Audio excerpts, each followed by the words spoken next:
Hello everybody, hope you doing good. और last हमने जो सेशन किया था that was on candle sticks. हमने कैंडल स्टिक्स को समझा था कि कैंडल स्टिक है क्या और टाइम फ्रेम के हिसाब से कैंडल स्टिक्स कैसे बनती हैं, why it's in green and red colour, और बताया था कि इसके कलर्स जो हैं वो चेंज भी हो सकते हैं। So we are moving forward. अब हम समझेंगे कि मार्केट में हमने थोड़ा सा टाइम फ्रेम के हिसाब से ये भी समझा था कि number of candle sticks depends on the time frame. हम जितने बड़े टाइम फ्रेम से छोटे टाइम फ्रेम पे आएंगे, नंबर ऑफ़ कैंडल स्टिक्स हमारी क्या करेंगे, वो बढ़ती चली जाएंगी। अगर आपने वो वीडियो नहीं देखी है और अगर आप डायरेक्टली इस सेशन पे आ गए हैं, सो आई रिक्वेस्ट यू कि आप वापस उस चैनल पे जाएं, सॉरी उस वीडियो पे जाएं, वॉच दैट फुल वीडियो और उसके बाद फिर वापस आएँ and watch this video which I am making right now. So हम इसके अंदर चलते इस तरह हैं कि अब हमने जो आज डिस्कशन करनी थी that was parabolic movement. Parabolic movement से मुराद सिंपली हम ये लेते हैं कि जो चीज़ भी उठती है उसने वापस भी गिरना होता है। अभी हम जो कुछ भी बातें करेंगे, obviously we are talking about the market, so हम इसके अंदर जिस चीज़ को भी डिस्कस करेंगे वो हम रेट के हिसाब से करेंगे। हम बताएंगे कि जिस चीज़ का रेट ऊपर जाता है वो वापस भी आता है, बट द कंडीशन इज़ कि वो 3 जगहों पे वापस आ सकता है। जब भी एक मार्केट में इस तरह की सिचुएशन बनती है जिसमें एक रेट ऊपर गया है, देन जाके वो किसी जगह पे स्टेबल हुआ है, एंड देन उसके बाद फिर मार्केट ने फिर वापस जो है डाउनवर्ड्स मूवमेंट की है, तो ये एक पूरी मूवमेंट जो है ये एक पैराबोलिक मूवमेंट कहलाती है, जिसको हम एक ऐसी एग्जांपल भी दे सकते हैं जिससे आपको समझ आ जाए। वो ये कि मार्केट में जब भी इस तरह की मूवमेंट को ऐसे ले लें कि देयर सम मिसाइल जिसको हम अगर लॉन्च कर रहे हैं, तो इट मीन्स कि हमने किसी जगह पे अगर उसको गिराना है, so it will gain some height, पहले नीचे से एक हाइट क्रिएट करेगा एंड देन उसके बाद वहाँ पे जाके गिरेगा जहाँ पे आपने टारगेट रखा है। So it's same like if you are throwing something, और आप जो है पहले उसको थोड़ा सा पुश करते हैं, तो वो पहले क्या करेगा, एक हाइट पे जाएगा and then it will fall back. तो इसी तरह मार्केट में रेट भी ऐसे ही होता है कि पहले मार्केट में रेट क्या करता है, वो ऊपर जाता है एंड देन उसके बाद मार्केट जो है आफ्टर सम सर्टेन पॉइंट जहाँ तक उसको स्ट्रेंथ ले जा सकी उसके बाद वापस गिर जाता है। इसकी एग्जांपल और देता हूँ मैं कि अगर हम सपोज़ किसी कमरे में है और किसी कमरे में हम किसी जगह पे खड़े हैं, किसी फ्लोर पे, तो इट मीन्स कि दैट इज़ माई सपोर्ट। अगर मैंने उठना है तो एक ऊपर जाऊंगा तो वहाँ पे एक क्या क्रिएट होगी, एक रेजिस्टेंस आएगी। सपोज़ मैं किसी जब कमरे में खड़ा हूँ तो वो जो ज़मीन है वो मेरे लिए सपोर्ट है और वो जो छत है वो मेरे लिए रेजिस्टेंस है, और जब भी मैं छलांग लगाऊंगा तो फिर मैं वापस आके किस पे गिरूंगा, दोबारा से उस ज़मीन पे गिरूंगा जहाँ से मैंने अपने आप को उठाया था। So it is simply called as parabolic movement. हर एक पैराबोलिक मूवमेंट के अंदर दो सपोर्ट और एक रेजिस्टेंस क्रिएट होती है, एंड वाइस वर्सा एक हाइपरबोलिक मूवमेंट है जिसके अंदर अगर हम इस तरह मूवमेंट लें तो ये क्या है, पैराबोलिक है, और अगर हम इसको ऑपोजिट ले लें तो ये एक हाइपरबोला है, हाइपरबोलिक मूवमेंट है। अगर हम इसके अंदर बात करें तो हमारे पास दो सपोर्ट, एक रेजिस्टेंस है। सपोर्ट से मुराद वो होता है जहाँ से मार्केट उठी है या मार्केट जहाँ पे आके गिरी है और नेक्स्ट मूवमेंट ले सकती है, दैट इज़ कॉल्ड सपोर्ट। और जहाँ से मार्केट गिरी है उसे हम क्या कहेंगे, दैट इज़ कॉल्ड रेजिस्टेंस। तो एक पैराबोलिक मूवमेंट के अंदर दो सपोर्ट और एक रेजिस्टेंस होती है, जबकि दूसरी तरफ हाइपरबोलिक मूवमेंट में दो जगह पे मार्केट रेजिस्टेंस लेती है और एक नीचे जो जगह है इसको सपोर्ट कहते हैं कि मार्केट एक जगह पे सपोर्ट ले रही है। सो सबसे पहली जो चीज़ अभी तक हमने समझी वो ये है कि मार्केट हमेशा मूव करेगी in the form of parabolic movement. It could be a parabolic movement और हाइपरबोलिक मूवमेंट, हाइपरबोला, जिसके अंदर मार्केट में या तो दो सपोर्ट एक रेजिस्टेंस होगी या दो रेजिस्टेंस एक सपोर्ट होगी और मार्केट मूव ऑन करती जाएगी। अगर मैं करूँ इस तरह करके तो मार्केट क्या कर रही है, मार्केट पैराबोलिक मूवमेंट के अंदर, या फिर जिसको हम अगर इस तरह से करें तो हाइपरबोलिक मूवमेंट के अंदर मार्केट अपवर्ड मूव कर रही है, रेट मुसलसल ऊपर की तरफ जा रहा है। So call it as parabolic movement. Very sorry for the words getting mumbled. Okay, so it is called as parabolic movement. अब चीज़ को समझना ये है कि एक पैराबोलिक मूवमेंट ज़रूरी नहीं कि किसी रेट से उठी सेम उसी रेट पे आके गिरेगी, नेवर। मार्केट हो सकता है कि तीन कंडीशंस में जाए, जिसको हम ये कह सकते हैं कि मार्केट जब भी मूवमेंट लेगी तो मार्केट क्या करेगी, या तो एक पॉइंट से, सपोज हम एग्जांपल लेते हैं कि अगर मैंने एक ज़मीन से कोई चीज़ उछाली और वो वापस आके ज़मीन पे गिर जाती है, तो इट मीन्स कि जो इसकी सपोर्ट पहले थी जहाँ से उठी थी वही उसकी सपोर्ट है जहाँ पे वो आके गिरी है। तो इट मीन्स कि वो मार्केट में एक बेस पॉइंट है जहाँ से मार्केट उठी भी थी और वापस आके गिर भी गई। सेकेंड इज़ कि हम कहते हैं कि मार्केट में हमने या फिर हमने किसी चीज़ को ज़मीन से तो उछाला, लेकिन वो वापस आके सामने ज़मीन पे नहीं गिरी बल्कि किसी टेबल पे आके सपोज़ गिर गई है। तो हम इसको क्या कहेंगे कि मार्केट में ये जो सपोर्ट है ये यहाँ पे क्रिएट हुई है और उसके बाद मार्केट ने मूवमेंट ली है।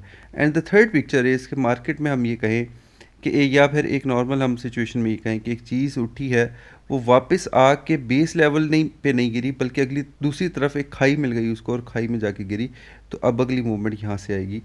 सो आप ये अगर टोटल गौर करें तो हमारे हैं तो ये सारी सपोर्ट्स हैं, बट द थिंग इज़ कि मार्केट में अगर सेम लेवल से उठ रही है तो ये सपोर्ट इस तरह होगी। अगर ये सपोर्ट इस तरह है कि हम जिसको हम एग्जांपल दे रहे थे कि दूसरी तरफ हमें सपोज़ मैंने एक मार्कर है उसको उछाला ज़मीन से और ज़मीन से दूसरी तरफ जाके वो टेबल पे गिर जाता है, तो obviously the support is next that table.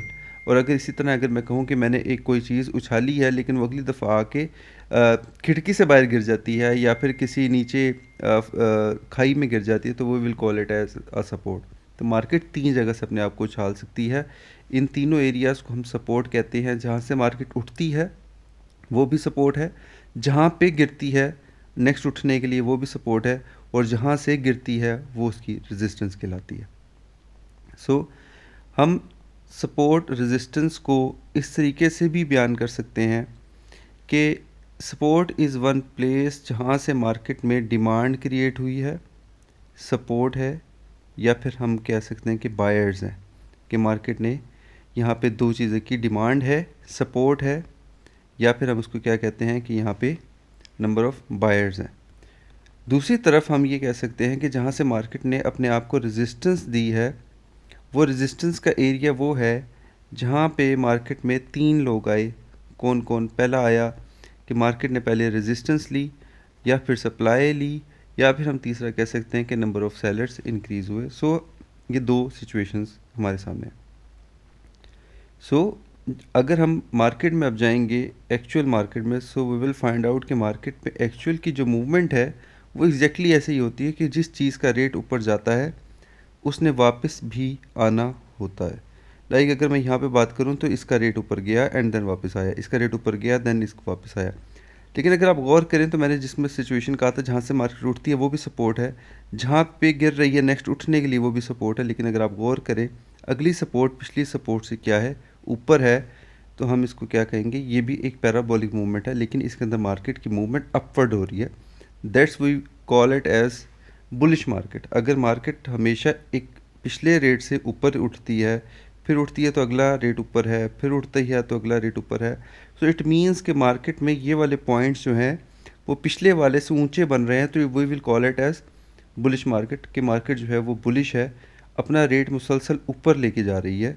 So it's a bullish market. Bullish market से याद रखने का तरीका ये है कि बुल जो है वो जब भी किसी पर अटैक करता है तो वो नीचे से ऊपर की तरफ उछालता है। सो मार्केट अगर ऊपर जा रही हो तो we will call it as bullish market. और अगर मार्केट में रेट नीचे गिर रहा है, क्योंकि बेयर जो है जिसको हम भालू कहते हैं वो जब भी किसी पे अटैक करेगा तो नीचे की तरफ करेगा, तो we will call it as bearish market, just to make the things simple. So हम कहीं पे भी आप गौर करेंगे तो मार्केट में रेट का उठना और गिरना ये पैराबोलिक मूवमेंट कहलाती है। इसी तरह किसी भी रेट का उठना और वापस गिरना ये एक पैराबोलिक मूवमेंट कहलाती है। ज़रूरी नहीं कि हर दफ़ा मार्केट सेम उसी प्लेन लेवल पे जाए, उससे ऊपर या नीचे भी गिर सकती है। सो अगर हम इधर भी देखें तो एक इस पूरी की पूरी मूवमेंट को हम कह सकते हैं कि क्या है, ये एक पैराबोलिक मूवमेंट है जिसके अंदर मार्केट ने क्या किया है कि यहाँ से अपने आप को उठाया, वापस ऊपर गई एंड देन गिरा दिया। कीप इट इन माइंड, जिस चीज़ का रेट एक दफ़ा ऊपर जाएगा वापस भी आएगा। अब इस चीज़ को समझने का समझने की वजह क्या है, वो ये है कि मार्केट में जब भी कोई चीज़ का रेट ऊपर जाता है तो लोग क्या करते हैं कि लोग ऊपर जाने पे बाइंग स्टार्ट कर देते हैं, जबकि हमेशा बाइंग के लिए हमेशा रेट के वापस आने का इंतज़ार करना होता है, so that you can make good enough profit and gains. Instead of कि आप मार्केट के रास्ते में से ही परचेजिंग करना स्टार्ट करें और जहाँ से आप एक्सट्रीम जाके परचेजिंग करें कि जी यहाँ से और ऊपर जाएगी मार्केट गिरना शुरू कर देगी। सो मार्केट को समझने का आसान तरीका ये है कि पैराबोलिक मूवमेंट को समझें और इस बात को समझें कि मार्केट में किसी भी चीज़ का रेट हमेशा ऊपर से ऊपर नहीं जाएगा, वो किसी न किसी वक्त में वापस आएगा, और जब वो वापस आएगा तो वहाँ से आपने बाइंग करनी है, इंस्टेड ऑफ दैट कि आप उस लॉन्ग टर्म बाइंग के अंदर जो लोगों का फ़्लो है, बायर्स का फ़्लो है, आप उसके अंदर हिस्सा लें। आप कहीं ना कहीं जाके you will get wrecked out, और उसके बाद आपको मौका नहीं मिलेगा, मार्केट आपको निकाल के बाहर फेंक देगी। जब भी आपने मार्केट में ट्रेडिंग करनी है तो सबसे पहली चीज़ समझना ये है कि मार्केट हमेशा पैराबोलिक मूवमेंट में मूव करती है। पैराबोलिक मूवमेंट से मुराद ये होता है कि मार्केट में जो रेट उठा है वो वापस ज़रूर आएगा, and you have to wait and watch to get an entry on a specific point जहाँ पे आपको लगता है कि मार्केट जहाँ पे आके गिरेगी। और ये जो पूरा हम एनालिसिस आगे करेंगे, जिसमें हम demand zones, demand and order blocks, और उसके साथ साथ जो है हम सपोर्ट एंड रेजिस्टेंस क्रिएट करेंगे, वो सारी की सारी क्या है, वो on based of parabolic movement है। So go and practice support, practice parabolic movement, just go and watch the market. किसी भी तरह की मार्केट को ओपन कर लें एंड वॉच की मार्केट। आइदर मैं सही भी कह रहा हूँ कि नहीं कह रहा हूँ, कि अगर मैं ये कह रहा हूँ कि पैराबोलिक मूवमेंट होती है तो पैराबोलिक मूवमेंट होती है, तो आपने इसको पैराबोलिक मूवमेंट को समझना है। ओके, सो दूसरा ये कि if you want to join some WhatsApp group और channel, that is totally free like this content which you are getting right now, तो आप वो भी जाके ले सकते हैं। मैं उसका लिंक जो है वो नीचे डिस्क्रिप्शन में डाल दूँगा। Okay, thank you so much, and don't forget to like, subscribe, follow, share whatsoever, and keep doing practice. Thank you so much. Have a nice day. Goodbye.